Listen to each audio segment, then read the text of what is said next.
Taken from the original production of TAY BRIDGE by Peter Arnott and performed by Dundee Rep Ensemble, here are some memories based on true accounts of those who perished in the TAY BRIDGE disaster on that fateful night in December 1879.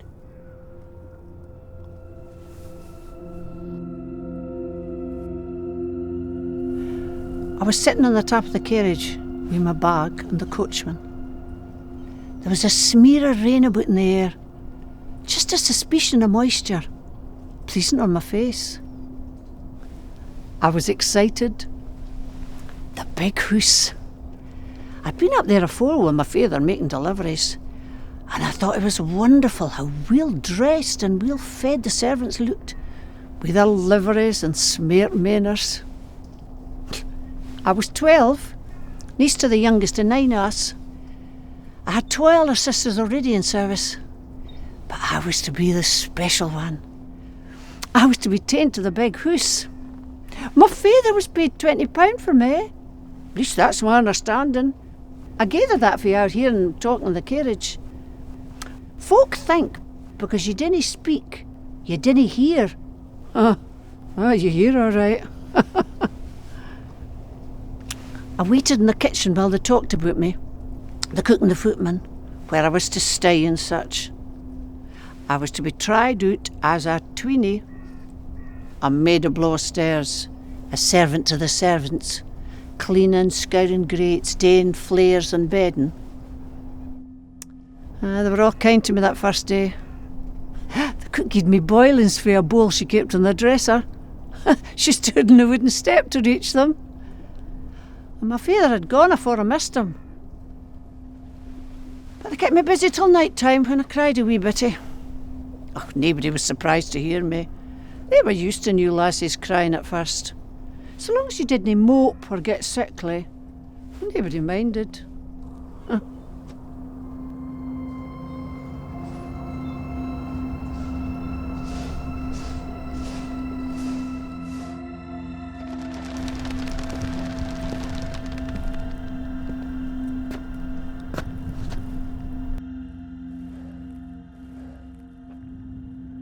Failure is the best discipline. That's what Mr. Durris dear taught me. I can still hear him. Failure, my dear boys, if only it is joined by perseverance, is full of instruction. It is not in mere mortals to command success. We will do more. We will deserve it. We will deserve it. Since I began teaching, I've been doing what Mr. Durris dear taught me. I've been looking for faces among all the other faces. And I do see them, if only for a term, month, week. Faces of a certain quality. Now, what quality is that? Sadness, I think. Sadness for the world. Is that fanciful? Very well. It's fanciful. In any case, I found him. I saw his face. His singular face among all the other faces. I spoke to him. I found something in him. I saw a spark. Ewan McBride, a father lost at sea, a mother subsisting on charity, his family living in a single room with another family, similarly indigent, against all odds, all expectation, he has a spark of possibility.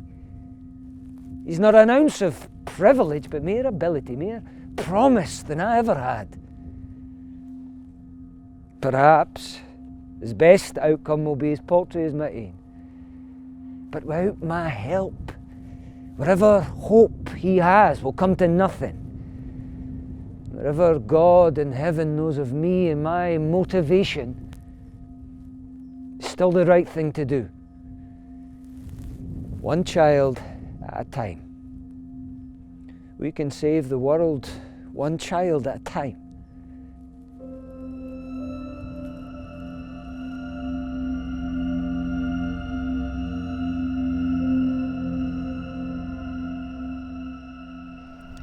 God will find a way to punish me one day. I know he will. But so far, nothing.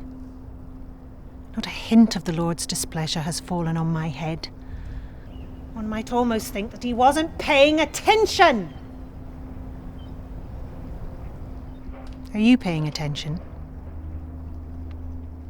The 24th day of May, of all days of the year, sir. A virgin lady fresh and gay did privately appear, sir. Hard by a riverside got she, and did sing loud the rather. For she was sure she was secure, and had intent to bath her. Mr. Abercrombie is a liar and a thief. He is dangerous. He's ruthless and ambitious and emphatically not to be trusted. There had to be some reason for us to rub along so well. You heard his name in whispers. Abercrombie. When one heard of a sudden death, or of an eviction by night when the tenant simply disappeared, one sensed Abercrombie's hand. Swift, sudden, sure. That will be Abercrombie's work. That smells of Abercrombie.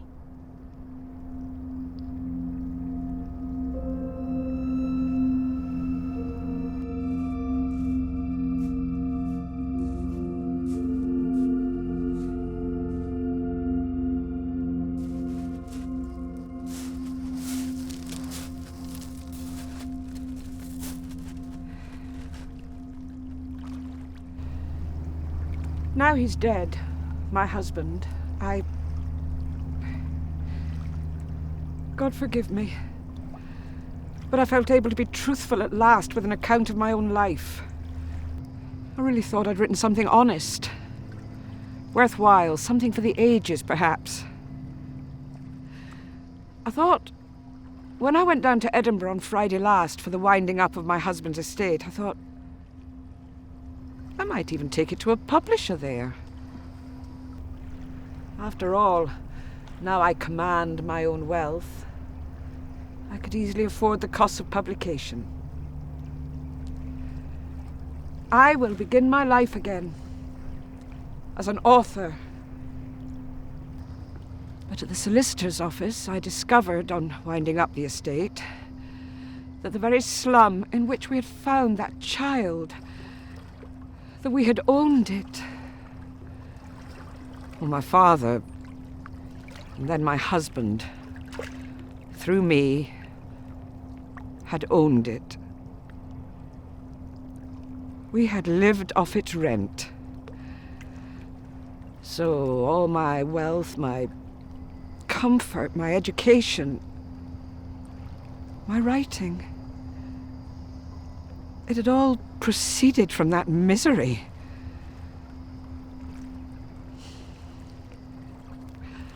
I'm a wealthy woman now, and I'm free at last. But I can't forget where my freedom came from.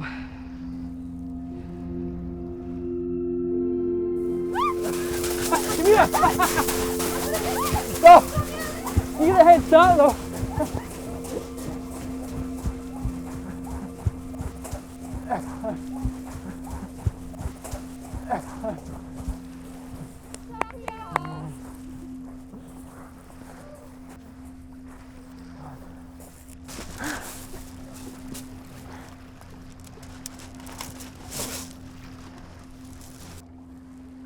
Is that big what I think it is?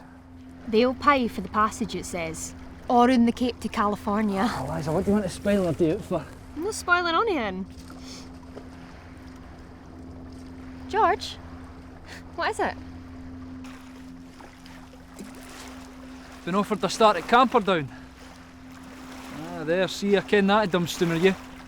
Camperdown. Cox Brothers a Camperdown in Lockheed, not in America. Then what? What, in the shop? Assistant engineer. Assistant? Well, assistant to the assistant engineer. In the mill? Of course in the mill, maintenance, repair. I see. It's a good job. I'm no stupid, I ken it's a good job. There's hundreds walking about unemployed, Eliza. Well, you're no unemployed. I'm no the new. George, once you've been in Camperdown a year, you'll get used to it. You'll think the wages could be worse. You'll think the wee room you're in isn't that bad, and then you'll see me in my days off. But in 10 years' time, what will you be doing? You'll be doing the same work, in the same place, with the same money, drinking the same wages. Well, you'll no be doing it with me waiting on you. Or waiting on anybody. I'll no be here. Well, I haven't said yes to Cox's yet. I said I had to speak to me? my mother. The future will only wait on you speaking to your mother, George. Doesn't it do that? If you hesitate, it comes for you just the same. What do you want from me, Eliza?